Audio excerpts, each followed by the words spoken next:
There comes a point in the year when the light seems to soften and the darkness begins to stretch slowly, quietly, almost shyly.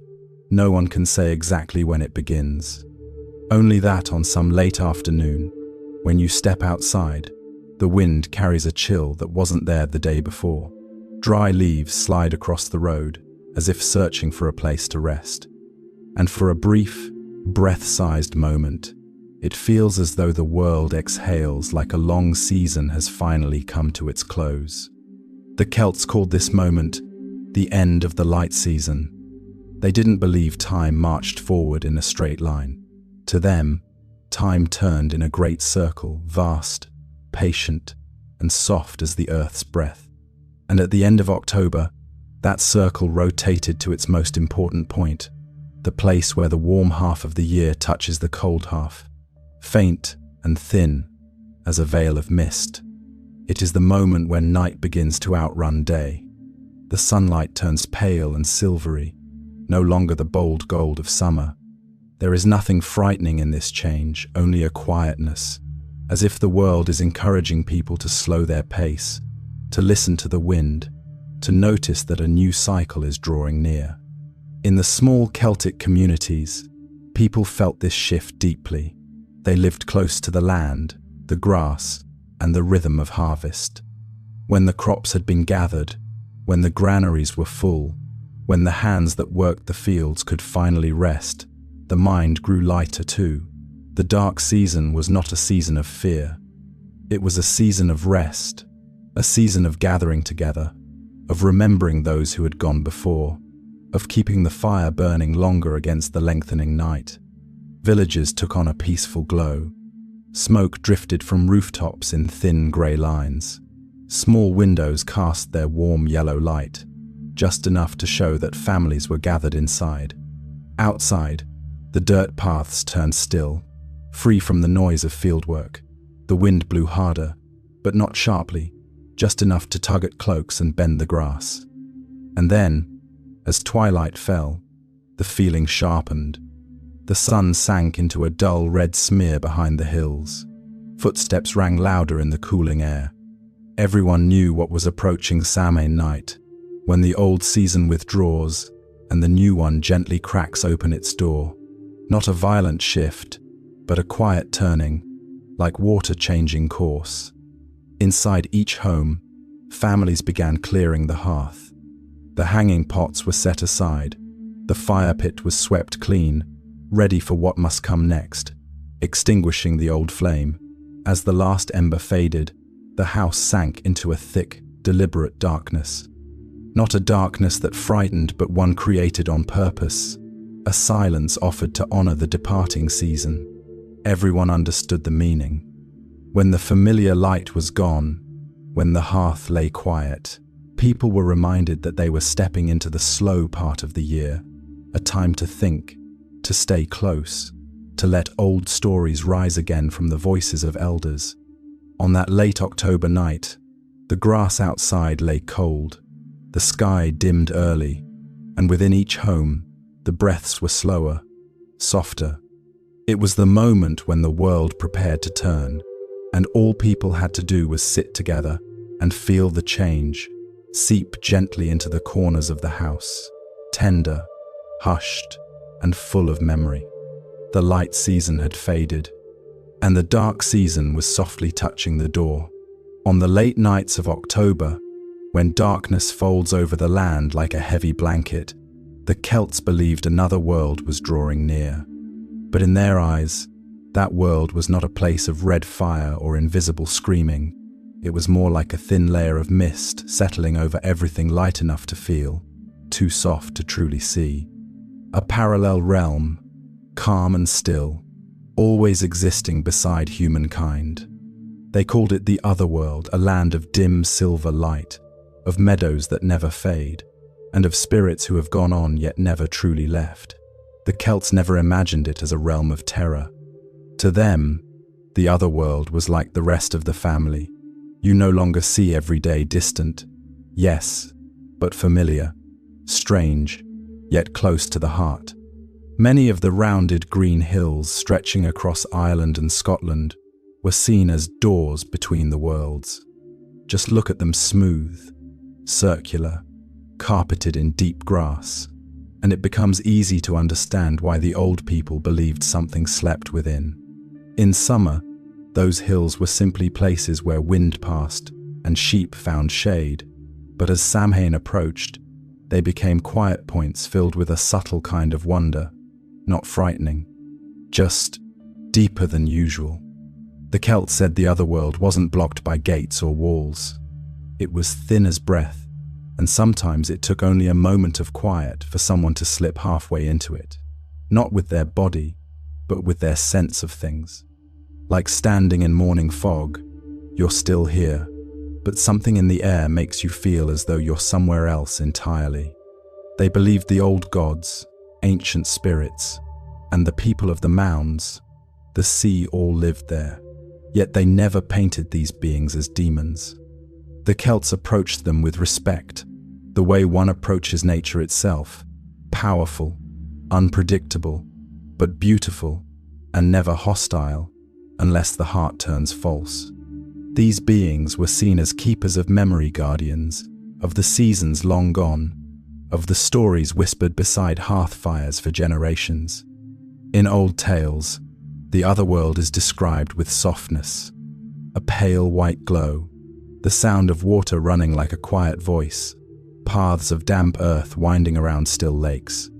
And whenever Samhain night arrived, people believed the boundary between worlds grew so thin that even a drifting breeze could make the veil tremble. But the most important thing was this: the otherworld was not a place to fear. It was a place to remember those who once sat beside us, who once shared laughter, who once tended the fire in years now far away. When the night deepened and the daylight turned silver, people did not tremble. They opened their hearts, trusting that someone familiar might be walking toward them along a soft road from the world beyond. And when the wind slipped over the hills carrying the scent of damp earth, someone in the village might murmur, "Tonight, the veil is thin," not as a warning, but as a reminder that the world is larger than we think, gentler than we imagine, and that the unseen is sometimes just another natural part of life. In that moment, the otherworld is no longer distant. It is simply the earth taking a long, quiet breath, soft, deep, and warm as memory. Across the old lands of Ireland and Scotland, there are places that, at first glance, seem utterly unremarkable. A green mound, a low patch of forest, a small stone cave resting quietly in the afternoon shade. But to the Celts, these places were like pages of a book, written in earth, stone, and time.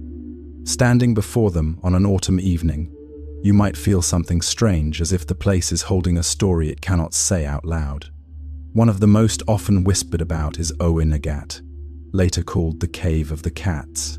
Yet in the gentle telling of the old people, it was simply an ancient slit in the rock, tucked beneath the grass and overlooking the wide fields. When summer swept through, it disappeared beneath purple blossoms and the scent of dry soil. Few paid attention. But when Samhain approached, people believed the breath of the otherworld touched the cave's entrance, making the air feel heavier, deeper, not frightening, just a sensation that time had gone still.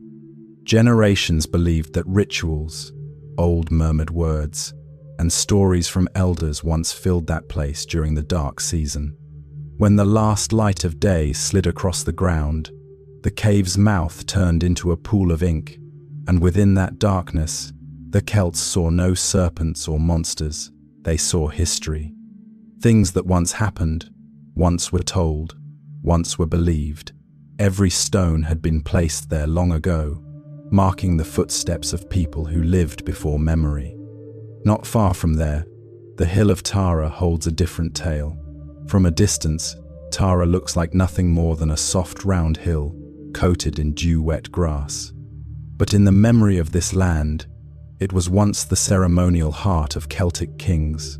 A passage tomb, the mound of hostages, sits at its crown. And on Samhain morning, the rising sun shines directly through its narrow entrance, illuminating a small chamber within. Today, many would call it coincidence. But the Celts saw in it a connection, the sun touching the ancestors, a gentle greeting from the coming season. Tara does not radiate cold, severe grandeur. Instead, it feels strangely peaceful. In the wind, the grass moves like a green sea, and in that quiet, the Celts felt the otherworld whispering not with sound, but with sensation, a sense of returning, a reminder that each passing season carries the stories of the people who lived on this land long before. There were smaller places, two lesser known but still considered crossing points, a riverbank lined with mossy stones, an ancient oak with roots bending into the ground like arms embracing memory. The Celts believed these locations were small doors, not opened by keys, but by moments, especially the moments at the end of October, when the first cold wind brushed a cheek. The beauty is that they never treated these places as haunted forests, dark gates, or dangerous entrances. They saw them as natural parts of home, corners of the world, the earth kept for itself. And when Samhain night arrived, people walked past the hills, the caves, the woods, not to explore, not to confront, but to listen. To listen to the stories the land had held for 1,000 years, stories it spoke only on the quietest nights of the year. In that stillness, everything became light as breath, and the Celts understood. The places that seem ordinary often hold an entire other world not far away, not frightening, just waiting for someone to pause long enough to feel it. On Samhain night, as the Celts understood it, the world did not suddenly erupt with danger or ghostly winds. Instead, it felt like a moment when the earth inhaled deeply and held its breath, letting everything become quieter, softer. No one knew exactly when the boundary opened. Some said it happened when the sun slipped behind the last hill. Others believed it opened when the first wind changed direction. Yet strangely, no one feared it. The Celts believed every shift in the world followed its own order, and Samhain was simply the night when the veil between worlds thinned like drifting mist. They imagined that veil as a curtain woven of dim, pale light. On most nights, it was thick and firm, but on this night, the light softened until even a single breath of wind could make it tremble. No one could see it directly, but everyone could feel it. A very light sensation, like waking in the middle of the night, opening your eyes and realizing the space around you is so still, it feels almost transparent. In the old stories, when the boundary thinned, certain unseen things could drift into our world. But they were not threatening shadows. They were breaths of memory, silhouettes of the departed, fragments of ancient tales passing by like mist. They did not stomp. They carried no noise. They simply moved as if wandering through a familiar garden, where every path still remembered their footsteps. Many Celts said that on Samhain night, there were moments when they felt someone standing beside them very near, yet entirely gentle. A sensation not cold, not chilling, only filled with remembrance. They believed it was their ancestors returning home, not to take anything away, but to see how their families had lived during the year. In the Celtic mind, those spirits never truly left. They merely waited in the soft light of the otherworld, crossing back through the thin veil on Samhain to visit again. Beyond ancestors, the Celts also believed that the people of the mounds might step out beings not quite human, yet not monsters either. But instead of fearing them, the Celts treated them the way they treated nature, with respect, a bit of distance, and proper manners. These visitors were thought to simply pass by, causing no harm unless provoked. In the old Celtic villages, when darkness settled, people went outside to tie up the livestock, gather firewood, or bring water back for the long night. And sometimes, in that chilly stillness, they would pause because the wind suddenly changed scent, shifting from dry grass to damp earth. They did not panic. They simply murmured, "The boundary's open tonight." A gentle announcement, not a warning, a shared understanding that the night was special. And strangely, when the doorway between the worlds was believed to be open, people felt more at peace. They lit fires. They sat close. They told the stories no one had had time to tell all year. In the crackling fire, in the pale breath rising into the cold air, they felt something deeply human, a connection that slipped across time. Samhain was never meant to be a night of terror. It was a night of memory, a night when the world thinned just enough for people to feel, more clearly than ever, that they had never truly been alone. In every Celtic home, the hearth was its heart. It warmed the family, cooked their food, lit their nights, and held the steady breathing of life inside the house. Yet on Samhain night, the very first thing they did was extinguish it, a gesture that sounds strange, almost against human instinct. And yet, for them, letting the flame fade was the way to prepare for something far more important. When the sun slipped behind the hills and the sky shifted into a quiet purple, families began to tidy around the hearth. They carried the wood outside, used a long stick to separate the last glowing embers. And then, for a brief, fragile moment, the only light in the room was a single, trembling red shimmer like the fire's final sigh. After that, they let it go dark. The room fell into shadow, but it wasn't a cold darkness. It felt more like the moment before rain, when the air pauses, a deep silence created so people could feel the turning of the seasons settle into their hearts. The Celts did not fear the dark. They understood it, lived with it, and saw it as a natural part of the wheel of time. Extinguishing the fire was simply a quiet ritual that said, "The old year is done, we're ready for the new."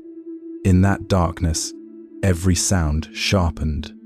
The wind brushing the roof, the faint rustle of someone shifting their rough wool cloak, footsteps sinking into the soft earth floor. No one hurried.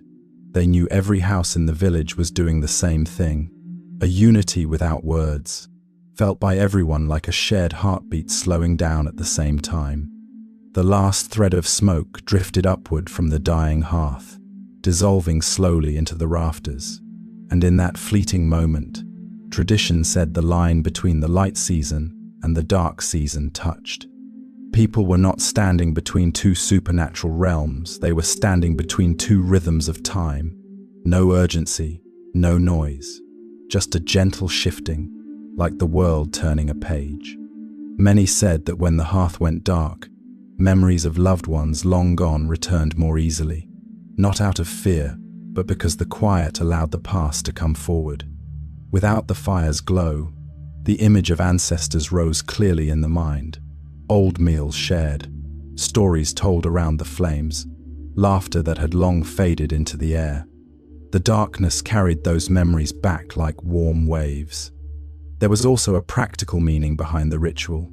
Every home needed to be reborn by the communal flame. The fires of each household were allowed to die so they could be rekindled from the great village fire, the fire of unity. On Samhain night, people believed only that sacred, shared flame could protect them through the long winter. So when the hearth went dark, no one felt sadness or unease. They simply sat for a moment, letting their eyes adjust to the shadows, letting their breath merge with the cold air, letting their hearts fall into rhythm with the turning earth. Then they put on their cloaks, stepped out into the night, and walked toward the place where the new fire would soon rise, where the whole community waited to kindle the dark season with the first light of the new year. When every home in the village had let its hearth go dark, a very particular kind of silence settled over the land, not the silence of fear, the silence of waiting. The Celts believed that to begin a new cycle, the first light had to be pure, not borrowed from an old flame, not sparked from lingering embers. The new fire had to be born from human hands, from clean wood, from the shared effort of the whole community. And that was the moment they prepared to create the need fire, the necessary fire of the new year. In the center of the village, They chose a flat patch of earth. The night wind drifted softly, carrying the scent of grass and damp soil. On that ground, the adults set up a simple device, a sturdy wooden plank, and a smooth, straight wooden spindle, both carved from oak or other sacred trees. Not out of superstition, but because ancient trees symbolize strength and endurance qualities they hope to carry into the dark season ahead. As everyone gathered around, no one spoke loudly. The air held a gentle solemnity. Their breaths rose pale in the cold. Moonlight traced a faint silver line across the wooden plank. Then, someone began to turn the spindle in the tiny hole carved into the board, slowly, evenly, like the heartbeat of the earth. The soft sound of wood against wood whispered into the night, like someone rubbing cold hands together to keep warm. Children stood behind their parents, eyes wide, unwilling to miss the moment. They knew that if a single spark glowed, it would not just be a flame, it would be a gift from the newborn season. The person turning the spindle sped up, a little at a time but never hurried. Fine shavings gathered into a small pile. The smell of heated wood rose pleasant, like sunlight warming the bark of an old oak. And then, in a near total stillness, a thin wisp of smoke curled upward. A soft, collective breath rippled through the crowd, not a cheer, just a quiet "ah," as though no one dared breathe too hard for fear of losing the spark. The firemaker leaned in, cupping the ember gently from the wind. A tiny red glow appeared, no bigger than a grain of barley, but to the Celts, it was the greatest light of the year. They placed the ember into a bundle of dry grass. The wind brushed it lightly, but not enough to snuff it out. People stepped closer together. From that ember, a small flame rose. And from that small flame, they lit the stacked wood, waiting nearby. The entire village watched as the first fire of the new year climbed into a warm, soft column of light. No applause, no shouting.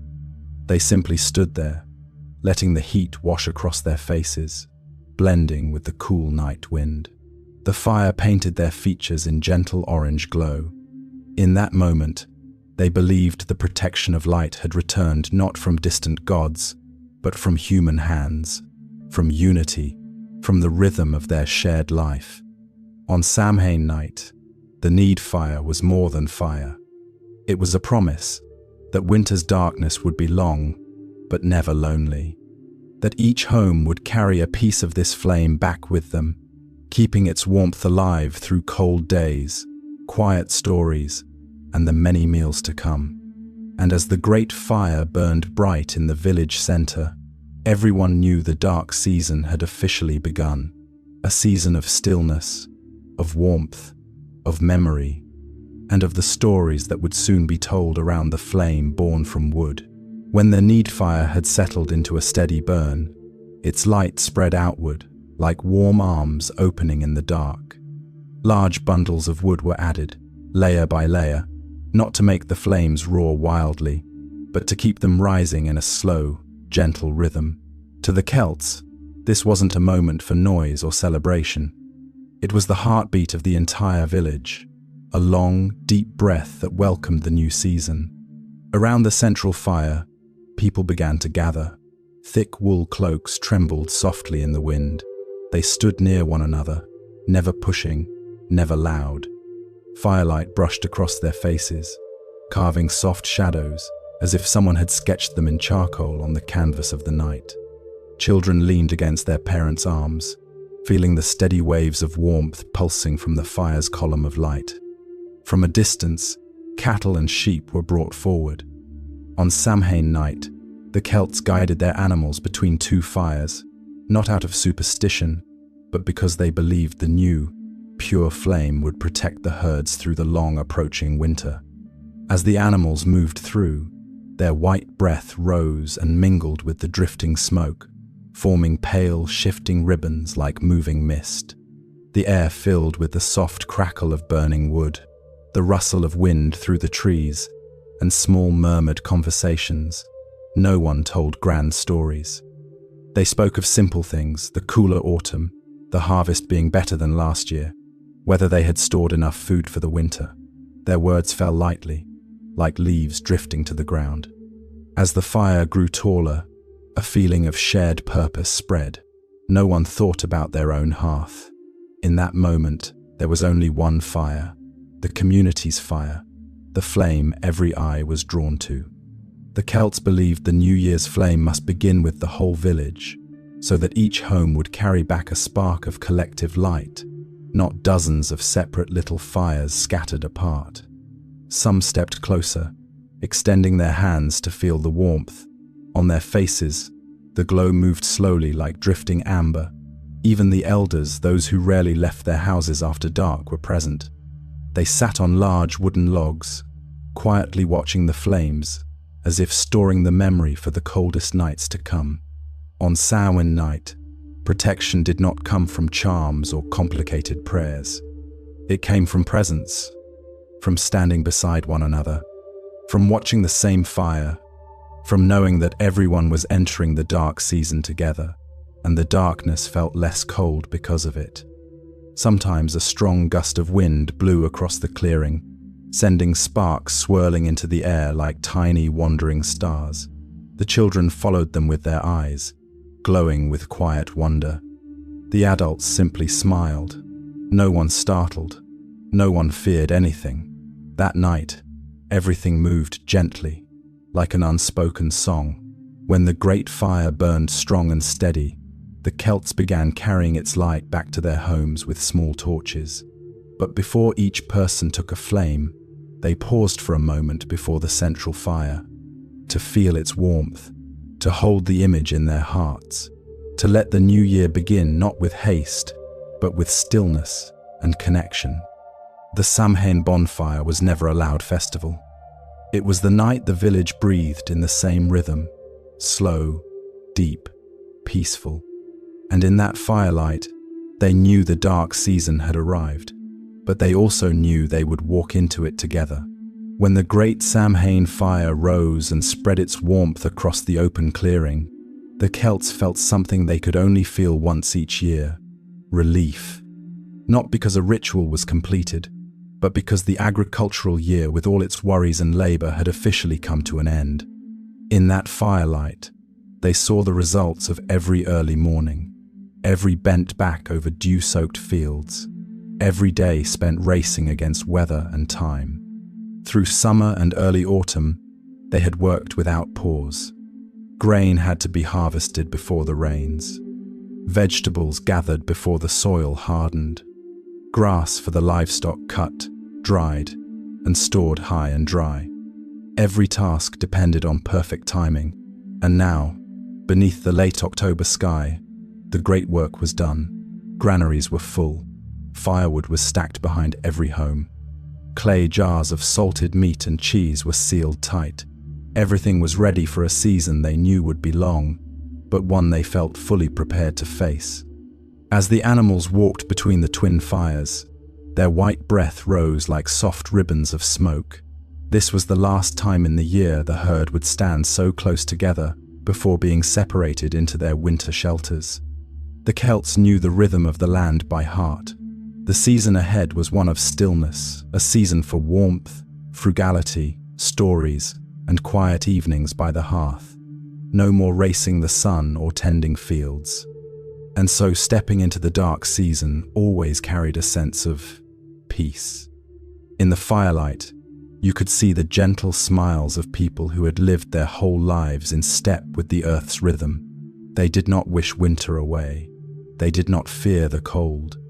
They welcomed it as they would a familiar visitor, one who came every year and left every year. They had lived through too many cycles to doubt that the light would return. The bright season and the dark season were simply two halves of the same circle, and they walked through that circle with steady calm. In Celtic homes, mothers checked jars of grain, bundles of herbs hanging by the door, the leather coverings ready to block winter wind. Fathers tightened the ropes of the livestock pens, patched the roof where rain had seeped through, and split a few more thick logs for the longest nights. Each small task was part of the preparation, but none of it carried a sense of panic. Everything was done gently, because the hardest work was already behind them. And in the glow of the great fire, as warmth settled and held itself in the breeze, people felt the shift inside, from the season of labor to the season of rest. Above them, the stars seemed brighter, their shimmer amplified by the flames reaching upward. Children gathered in small groups, listening as adults recounted winter's past years when snow came early, or when the river froze into thick ice. Yet every story was told with a soft, almost amused tone, as if hardship was merely another thread in life's natural tapestry. The Celts understood that the dark season was not something to flee.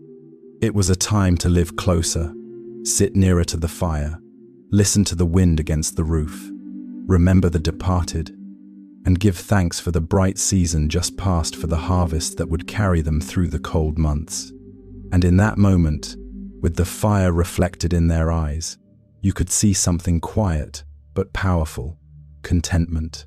One year's circle had closed, a new one was opening, and they stood there, between light and darkness, as gentle as the final leaves of the season falling softly to the earth.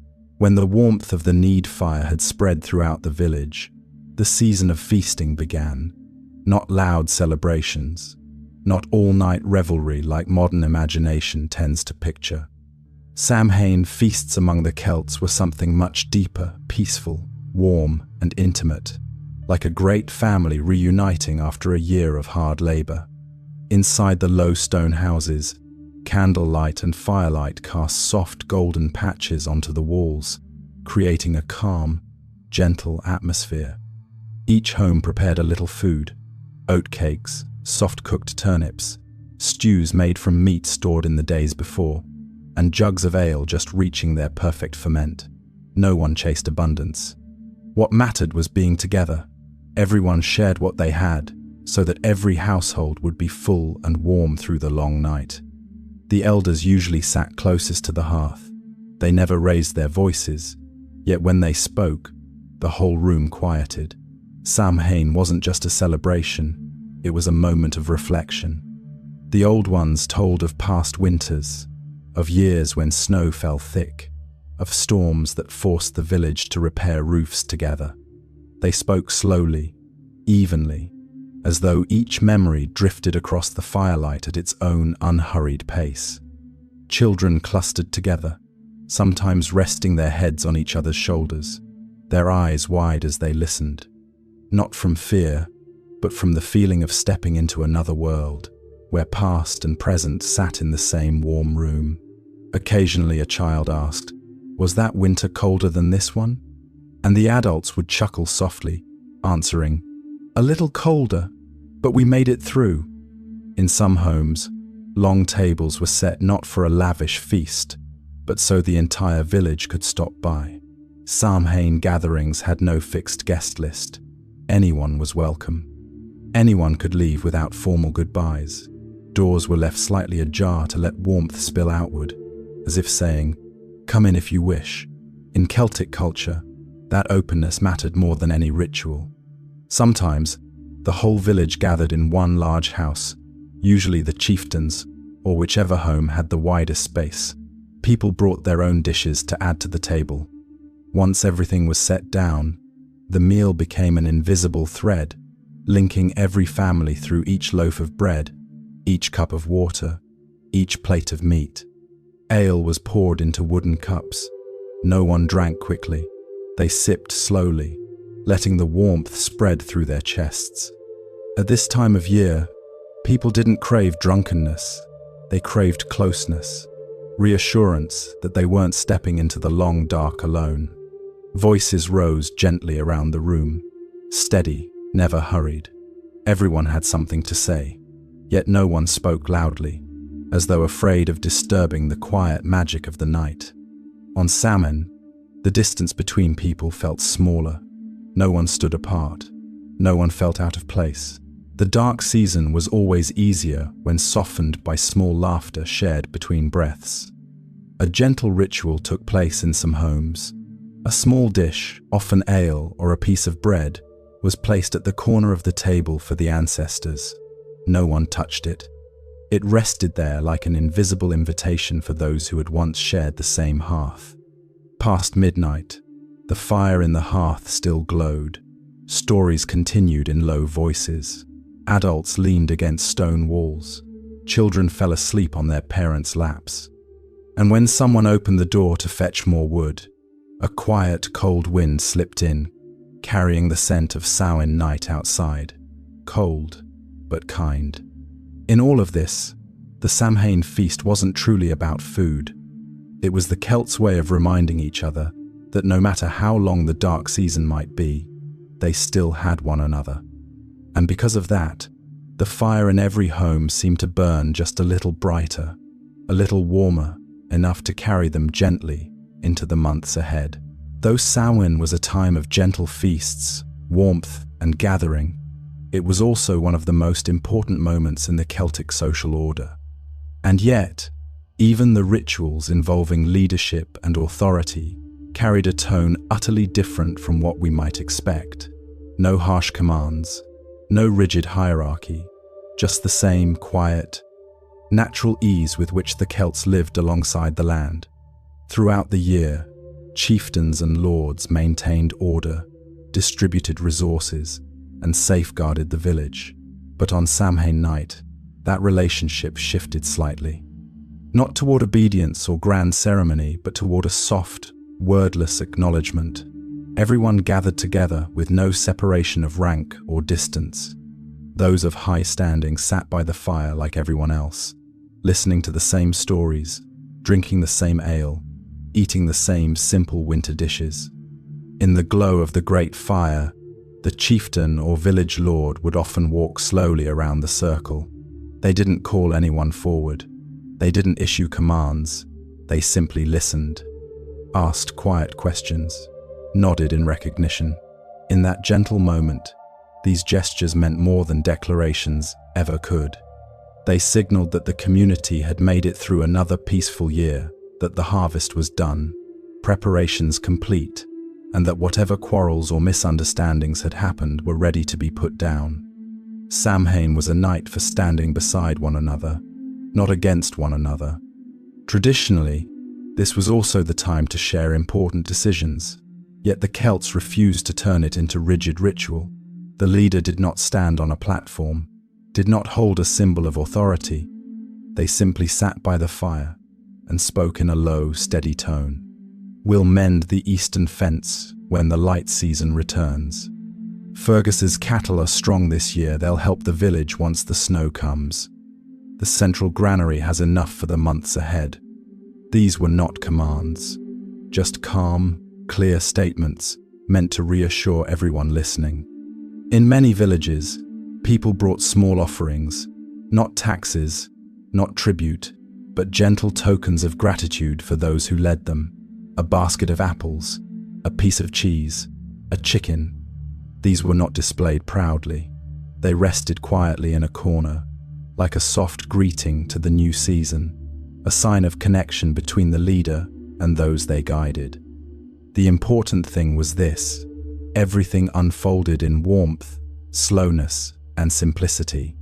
To the Celts, power only mattered if it helped keep the community standing through winter, the hardest season of the year. And so Samhain became the night when trust in leadership was renewed, but always in the most human, unforced way. When the fire had burned long and strong, the chieftain was usually the first to take a torch of the new flame home, not because of status, but because their home would be the first to share the fire with the smaller houses at dawn. Their torch glowed the brightest, yet no one bowed or kneeled. They simply watched with quiet trust. Children whispered to each other, the chieftains carrying the flame home. "The new season will be good." Their innocent murmurings were the truest sign of faith, a kind of trust that required no ceremony. When the leader disappeared down the small path toward their home, the village remained by the fire, relaxed and content. No division, no rigid power, just the feeling that they had finished one year together and were stepping into the next also together. In the last firelight of the night, the Celts understood something clearly, that no matter how many hardships life brought, they possessed something more important than strength or law's connection. And it was that connection, not authority, that helped them survive every long winter. When the conversations around the great fire faded and the night wind turned colder, each Celtic family returned to their home, not to sleep, but to prepare for a ritual that was deeply intimate, profoundly quiet, and perhaps the most heartfelt moment of Samhain night, the dumb supper, the silent supper. Inside the stone houses, the new flame carried home from the communal fire was lit again on the hearth. The fire crackled softly, casting small golden flickers across the wooden bowls laid on the table. A warm smell filled the room, stew simmering, bread fresh from the oven, wood smoke rising, familiar scents that reminded everyone they were exactly where they belonged. But unlike the earlier, lively communal feasts, this meal held an entirely different atmosphere. Not sad, not heavy, just calm, deep and still, like a quiet breath touching the stone walls. First, they prepared an empty chair, placed at the most important position at the table, a chair not meant for the living. It was for those who no longer sat with them, grandparents, parents, siblings, or any loved one who had crossed into the otherworld. The Celts did not see death as disappearance, but as a journey into another place. And on Samhain night, the invisible bridge between those two places thinned just enough for gentle spirits to return home. On that empty chair, they placed a serving of food as if for an honored guest.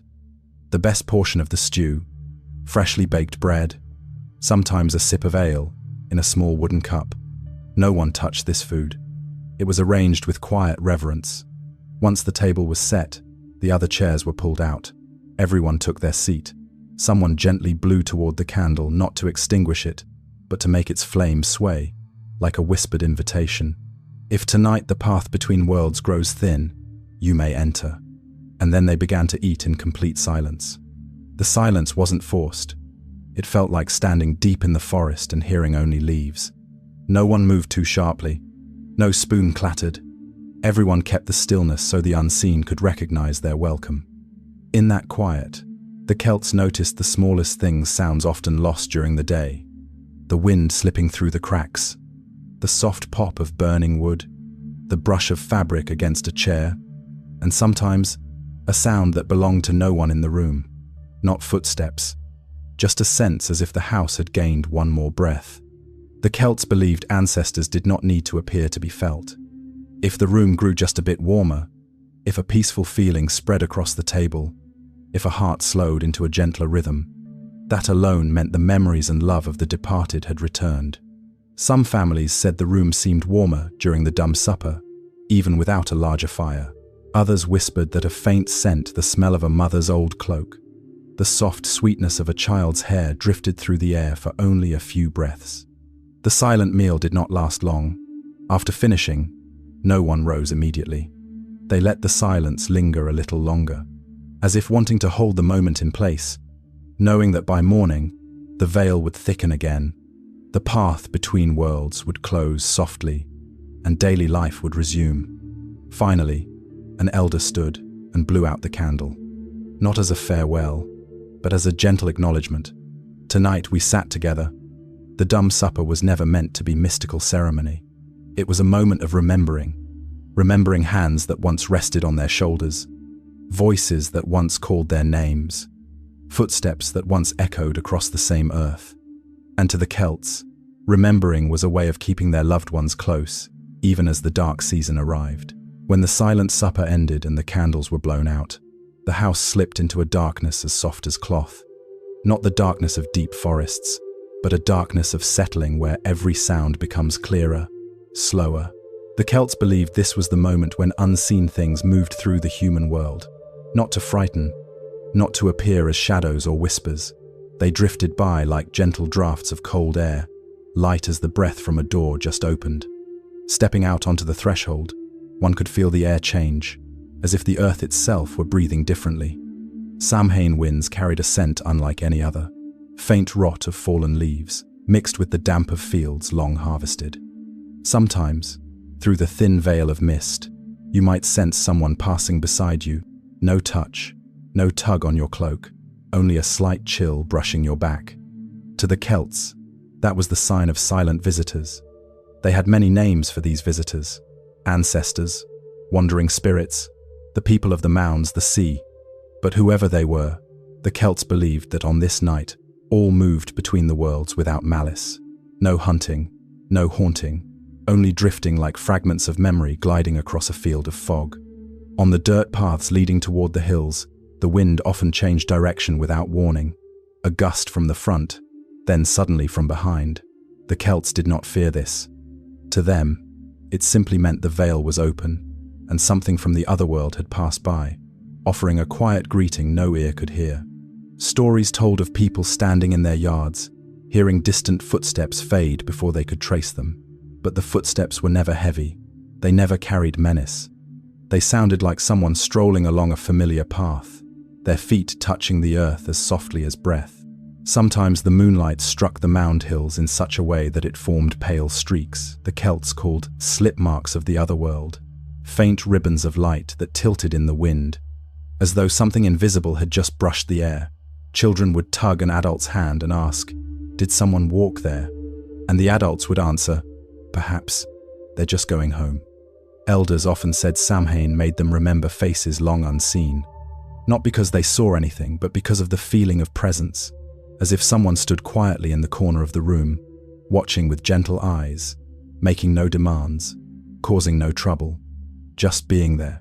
And that presence comforted more than it frightened. Even the beings of the otherworld, the sea, were imagined softly, not grotesque shapes, but figures blurred in the mist, as if walking between two places, without truly belonging to either. The Celts respected them the way they respected forests, water, and sky, cautious but grateful, for these beings kept the cycles of land and wind in harmony. And in that night, when you stood in the yard with your breath dissolving into the cold air, you could feel what the Celts called the opening of the night, a sensation hard to explain, not frightening, not strange, just a quiet awareness that the world was larger than usual, large enough that something unseen could pass close by without disturbing you, leaving no footprint. On Samhain night, the unseen did not come to tease or frighten. They simply passed through, soft as wind, faint as breath, and the Celts, instead of fearing them, felt grateful. Grateful for the one night each year when the world opened wide enough for humans and the unseen to draw nearer, if only for a few drifting moments in the wind. After the quiet moments of the dumb supper, when the living and the unseen had drawn close to one another, the night of Samhain shifted into a different shade, lighter, playful, almost like a small smile blooming inside the darkness. This was when the tradition of dressing up began, one of the most joyful yet meaningful customs of the Celts. For them, wearing costumes wasn't about being frightening the way modern celebrations often portray it. It was more like a communal game, a way to blend into the enchanted atmosphere of the night, and quite literally, play with the darkness. When the boundary between worlds grew thin, the Celts didn't want to confront invisible beings. They wanted to drift alongside them, like a leaf riding the wind. The young people were usually the first to start dressing up. They used whatever they had: straw, rough cloth, animal hides, and sometimes wooden masks carved in simple, mysterious shapes. These masks were not made to terrify. They resembled the vague faces of the beings the Celts believed lived within the mounds. Not clear, not fierce, just strange enough to feel otherworldly. Some threw on old wool cloaks, dyed in earth or ash colors. Others wore wreaths of grass, braided vines, or tucked a few feathers into their hair. Altogether, they looked like silhouettes stepping out of dawn mist or twilight haze. Children, upon seeing them, would burst into laughter, run in circles, and then beg to join the fun. Some villagers even swapped roles, men wrapped in women's shawls, women in long, rough male garments. This reversal wasn't mockery. It was their way of turning the ordinary upside down for a single night, a reminder that Samhain was a special moment when everyday rules could loosen just enough to spark joy. When the costumed villagers gathered into small groups, they walked around the village, not to collect candy like modern Halloween, but to perform something, a short song, a verse of poetry, an old joke, or sometimes just a rhythm tapped on bone or wood. They arrived at each door with smiles hidden behind masks. The household opened the door without fear. They knew these weren't beings from the otherworld, just neighbors sharing a bit of cheer in a long night. In return for the small performance, the host offered something simple, a piece of oatcake, a roasted turnip, or a small cup of warm ale. No bargaining, no obligation. Everything flowed naturally, an ancient form of sharing the bounty, where each home contributed a little, so Samhain could feel full for everyone. And beneath the joy, Celtic costumes held a subtle meaning. They helped people become less noticeable on a night when the boundary was open. Wrapped in these hazy, otherworld-like shapes, those stepping outside felt shielded, not because they feared the otherworld, but because they wanted to harmonize with it, to move lightly like wind or mist, becoming one shadow among many, drifting through Samhain. They believed that when you resembled a visitor from the otherworld, that world would not confuse or trouble you. You simply became part of the night, like moonlight, like fog, like fire glowing from afar. As groups of costumed villagers walked the village paths, their shadows stretched long across the damp ground. Their masks fluttered softly in the wind, creating shapes that were indistinct and gentle, like sketches drawn in air, leaving behind a feeling of calm wonder. In those moments, Samhain was not frightening at all. It was a night where darkness felt friendly, and people became part of the quiet magic drifting through it. Costumes were never a challenge to the dark. They were the Celts' way of saying, "Tonight, I walk with you." Light, playful, and utterly at peace. After the costumed groups wandered down the narrow village paths, leaving behind soft laughter and the light shuffle of feet in the mist, the night of Samhain shifted once more, this time into a rhythm of playful fortune-telling. This was the part the Celts, especially the youth, looked forward to the most. For while Samhain was a time to meet the past, it was also a moment to peek toward the future, but in a simple, tender, hopeful way. In Celtic culture, the apple held a special meaning. It appeared often in tales of the otherworld. People believed apples carried a breath of that distant realm within them, sweet, enduring, and never fully fading with time. Because of this, many Samhain divination games involved apples not to predict grand destinies, but to hint at small joys, romance, luck, or a quiet wish waiting to unfold in the year ahead. One of the most beloved games was bobbing for apples. Friends gathered around a wooden tub filled with cold water. Red apples floated on the surface like tiny moons. Each person took a turn leaning over, trying to bite into one without using their hands. No one rushed. No one treated it as a serious competition. They simply laughed when water splashed into someone's face, or when an apple slipped away at the last second. The Celts believed the first person to catch an apple would be blessed with luck in the coming year, perhaps a meaningful encounter, a new beginning, or a gentle surprise. The belief wasn't pressure. It simply made the game sweeter, the laughter brighter, and the moment warmer. Another, quieter game, often played by young women, was peeling the apple. They sat by the fire, each holding an apple and a small knife, carefully peeling the skin into the longest strip they could manage without breaking it. When the peel finally fell, they lifted it, turned once in place, and dropped it to the floor. The peel would twist into the shape of a letter, the initial, tradition said, of someone they would meet or grow closer to in the coming year. No one took it too seriously. The girls giggled, treating it like opening a tiny letter from the future, hopeful, but never demanding. It was the simple joy of youth, for whom the future always felt wide and full of possibility. There was also hazelnut divination. A pair, often two people who had just begun noticing each other, placed two hazelnuts beside one another on the hearthstone. If the nuts burned quietly together without popping or leaping apart, the Celts considered it a promising sign. If one nut jumped or cracked away, the room simply laughed and said, "Perhaps luck is waiting somewhere else." These small games never disappointed anyone. They foretold nothing dark. They stirred no fear. They were gentle reminders that the future always held a few secrets, a few surprises, but none worth worrying over. Everything would come in its season. On Samhain night, with firelight glowing on young faces, with red apples shining like tiny sparks in water, with the pop of wood blending into laughter, the Celts felt more than ever that the future, whatever it held, could be welcomed with innocence. Not to know exactly what would come, but to remember that in any dark season, hope can glimmer as softly as an apple beneath the water's surface. And affection, whether new or quietly growing, can kindle like a small flame inside the heart, warm enough to carry them through the long winter ahead. Amid the apple divination games and the soft laughter drifting through the night, the Celts kept another special tradition, one that would eventually become one of the most recognizable symbols of modern Halloween. Long before the world knew pumpkins glowing bright on porches, the Celts carved turnip lanterns, small, wrinkled, humble things that played a quietly important role in Samhain night.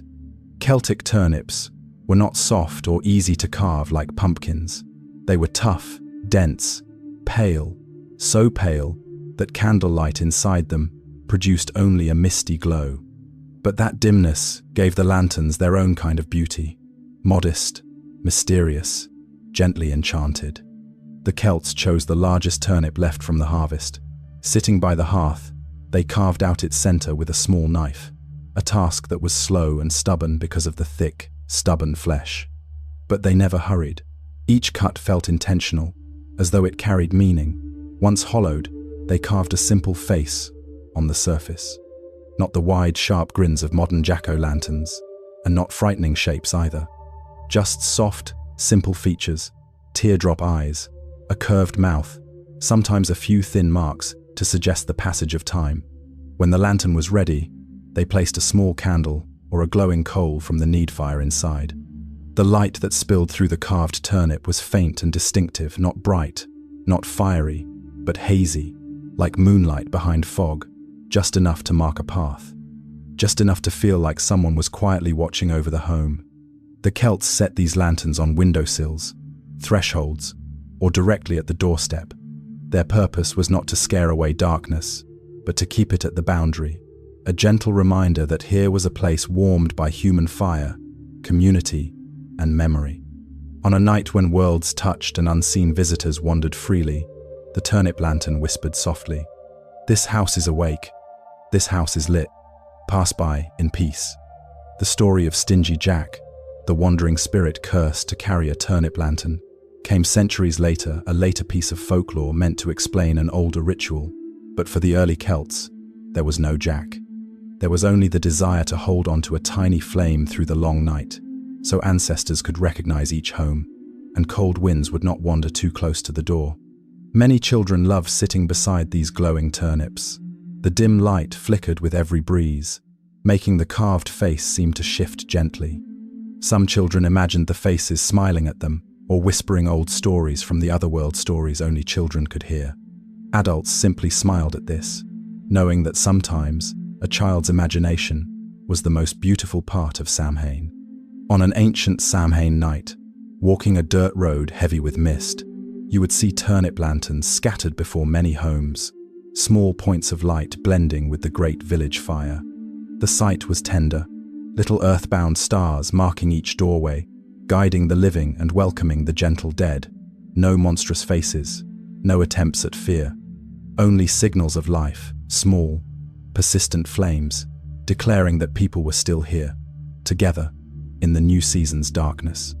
And even as the Celts later carried their traditions across the sea, turnip lanterns remained for a long time, until pumpkins, softer and easier to carve, took their place in the new world. But every time a Halloween lantern glows, whether made of turnip or pumpkin, it still holds the old spirit, humility, warmth, and the reminder that in the dark, even the smallest flame says clearly that we are not alone. As the dawn of later centuries rose over Celtic lands, another wind began to drift in quiet, gradual, carrying with it a different faith, Christianity. This change didn't happen overnight, nor did it sweep across the villages like a storm. It arrived like a traveler crossing a field, pausing, settling, slowly becoming familiar. And the remarkable thing was, Instead of erasing Samhain, Christianity folded itself gently into it, creating a period of peaceful overlap where both traditions lived side by side. The Celts were not people who let go easily. They lived by memory, by earth, by the cycles of the sky. Rituals like the need fire, the dumb supper, or apple divination were not simply customs, they were the rhythm of life. So when the first monks came to preach, they understood something essential. To reach the Celts, they couldn't rip away what the Celts loved. They had to blend into it. Gradually, the Church established 3 new holy days. All Saints' Day, on November 1, All Souls' Day, on November 2, and the night before October 31, called All Hallows' Eve, which would slowly become Halloween. But this transformation didn't replace Samhain by force. It was more like laying a new cloth over an old wooden table. The table remained, with all its scratches and carved stories beneath the covering. The Celts still lit the Samhain fire, and the Church said, "Let this fire honor the saints." They still placed an empty chair for ancestors, and the Church added, "Pray for their souls." The old traditions didn't disappear. They simply wore new meaning. In many villages, the Samhain fire still roared, but instead of calling it the fire of the Otherworld, people began calling it the holy fire. And this felt natural to them. Fire was still fire, still warmth, still protection in the dark season. Only the name changed. The custom of going house to house with songs or small performances also survived. But instead of dressing as the misty spirits of the sea, children began a practice called souling, visiting homes to sing prayers for the dead. Hosts gave them soul cakes, small round breads marked with a cross, instead of the old oatcakes.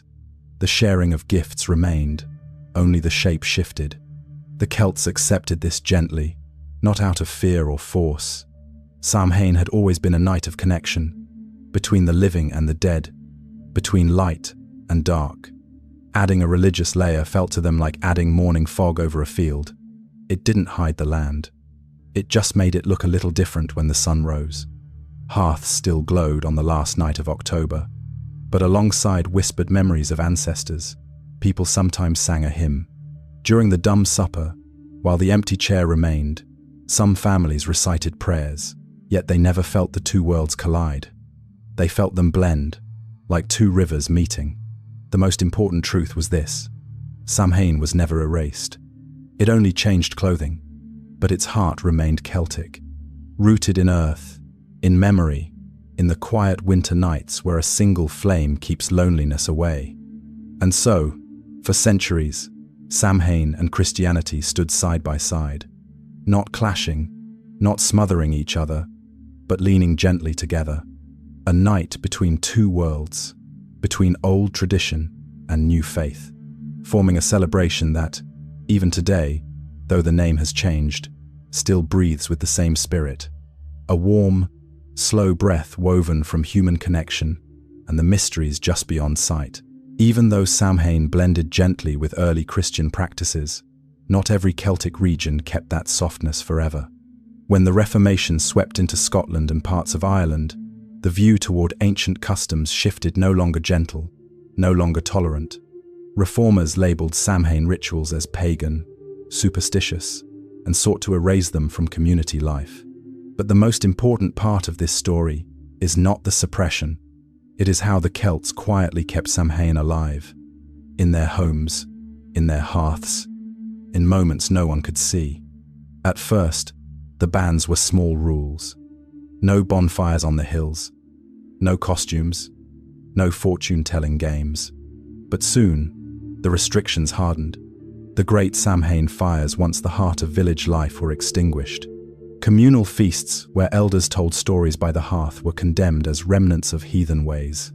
Even leaving an empty chair for ancestors could earn a sharp warning. Yet in the distant villages, nestled between windy hills and long grass, the Celts preserved Samhain in the quietest ways. No more great fires on the hilltops, but hearth fires were still lit with the old ritual inside each home. They didn't call it Samhain, they called it the turning night. But in that silence, the tradition still breathed.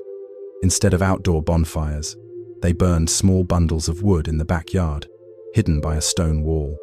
Instead of lively costumes, children wrapped themselves in old cloth, running through the yard with soft laughter.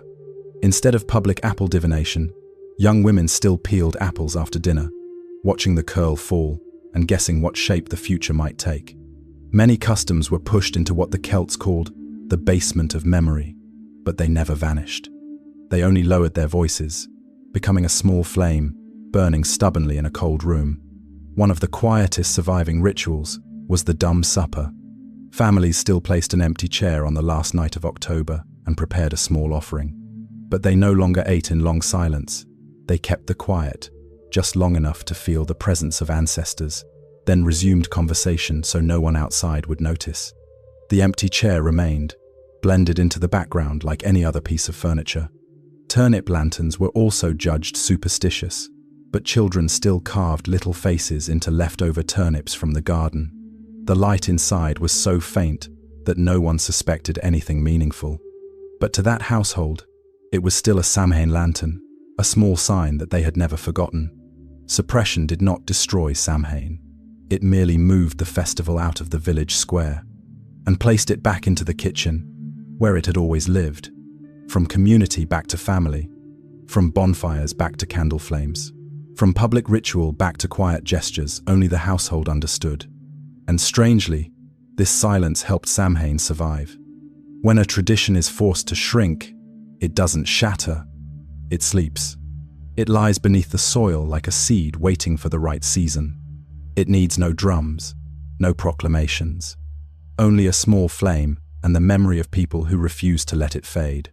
Generations later, when the strictness of the Reformation softened, Samhain did not return with noise.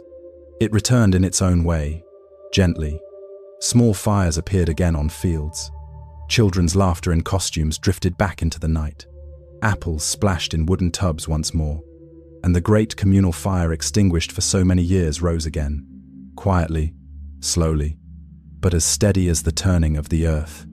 Samhain survived its hardest era, not through force, but through patience, because traditions tied to memory and family, no matter how heavily they're pressed down, can never be taken away completely. And in that quiet endurance, Samhain found its way back. As the centuries turned, a great tragedy struck Ireland, the famine. In the mid-19th century, the earth cracked, potatoes rotted, and millions were forced to leave their homeland, not because they wished to, but because they had no other choice. Families walked toward the ports carrying only a few cloth bags, a handful of household items, and most importantly, the memory of Samhain, of land, of fire, of the stories passed down by those who came before. The journey across the Atlantic lasted weeks on crowded ships. Cold sea wind swept over the decks, salt water seeped between planks, and the migrants huddled close for warmth. Many elders said that in those endless, shivering nights, they felt Samhain more deeply than ever, not as a festival, but as a lifeline back to the home they feared they might never see again. When darkness swallowed the sea, someone would quietly begin an old tale about the fairy mounds, about the Otherworld, about the bonfires burning on the grassy hills of Ireland. These stories kept their spirits from breaking. They reminded them that although the land beneath their feet was slipping farther away, the homeland inside them had not left. When the Irish and Scots finally reached America and Canada, they arrived with little in their pockets. But they carried Samhain like a thin, sturdy thread woven through their hearts. They came to new cities, Boston, New York, Montreal, places where they had to start from nothing, taking brutal jobs in factories, on railroads, at the docks. Yet even after the hardest days, many still lit a small candle at the end of October to remember those they had lost and the land they had been forced to leave. In cramped immigrant neighborhoods, Samhain became a rare evening of calm.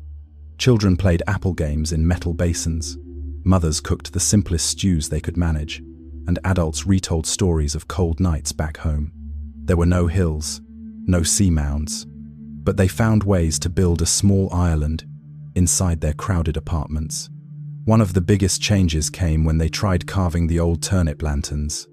But in this new land, the big, tough European turnips were almost impossible to find. Instead, they discovered pumpkins, Huge, soft, easy to carve, glowing bright orange, like the last light of autumn.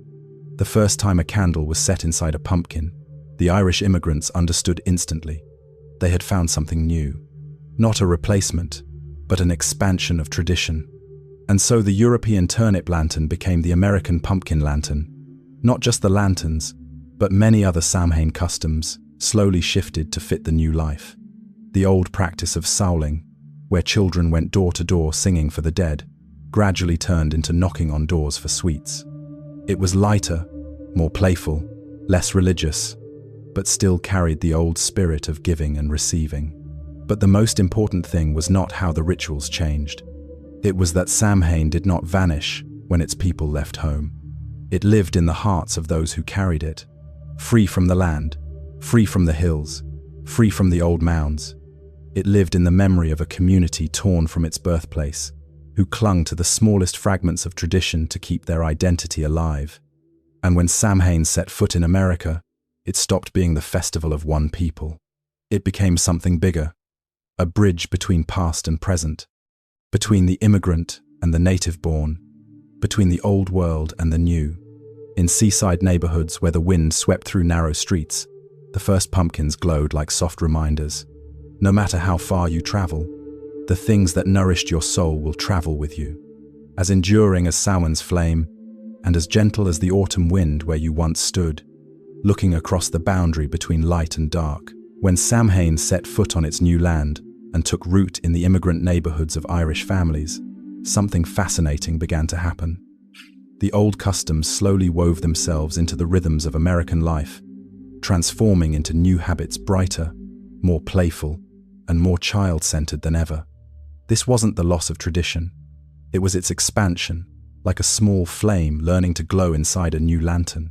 One of the most visible changes was the rise of the pumpkin.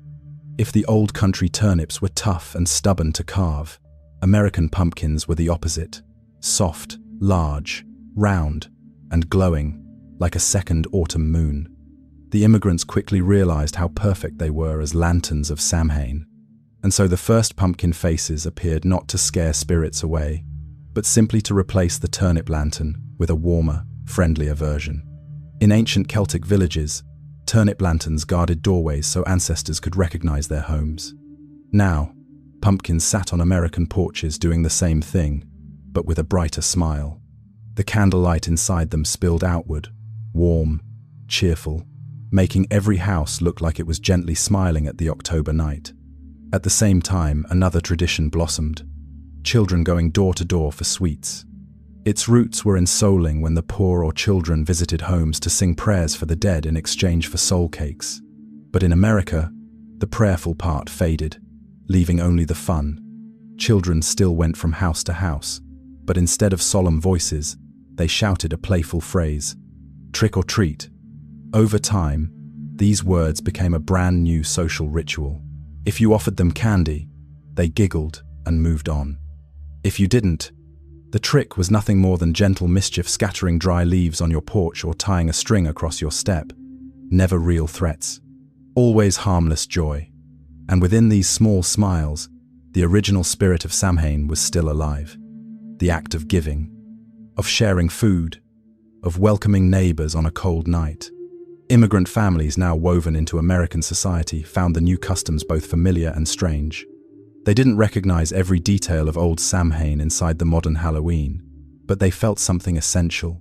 This was still a night for communities to open their doors, for neighbors to exchange small kindnesses, for children to carry joy into the coming winter. As kids knocked at door after door, pumpkin light flickered across their painted faces. Their laughter echoed down quiet streets, mixing with the rustle of dry leaves. Adults stood at thresholds with bowls of candy, and for one brief moment, just before the sweets dropped into a small cloth bag, you could see something unmistakably ancient. The sharing, the hospitality, the warmth passed from home to home. From small immigrant districts, Halloween spread across America. Schools held festivals, churches baked treats, shops sold masks and costumes. And yet, beneath all the new glitter and noise, the heartbeat of Samhain remained. The candle inside a pumpkin, the footsteps of children on a dark road, the cold wind tinged with the scent of fallen leaves, and the quiet sense that this night was special, a night where past and present smiled at each other. From a quiet Celtic evening, Halloween became a vibrant celebration, but its core never changed. It is still the night of small lights in great darkness, a night when joy travels from house to house, and the warmth children carry home lasts through the winter. And whenever we see a glowing pumpkin on someone's doorstep, whether in America or anywhere else, we're looking at a small piece of Samhain, a tradition that crossed an ocean, and never once lost the gentle heart that birthed it. As modern Halloween spreads across the world with glowing decorations, bright costumes, and children carrying heavy bags of candy, few people still feel the quietness of the original Samhain. And yet the beautiful truth is this: both celebrations still exist, layered on top of each other like two memories, one noisy and joyful, the other tender and deep, and both live within the final night of October. Modern Halloween, with its bright pumpkins and laughter, is the outward-facing festival. Ancient Samhain, with fire rituals, dumb suppers, and moments of connection with ancestors, is the inward-facing one, turned toward the heart and memory. One is the playful knock on the door, the other is the slow breath beside the hearth as we remember those who have gone. Though the world has changed, though people have changed, and though everything around us has become more modern, our need for both festivals has never faded. Halloween gives us closeness among the living neighbors, smiling across their doorways, children running through the streets, families preparing treats to share. It is a very human, very warm joy that softens the edge of winter. Samhain, in contrast, invites us to slow down. A moment to remember someone who has passed. A moment to reflect on the year behind us. A moment to sense the breath of the unseen world. The Celts believed always brushed close, never fully gone.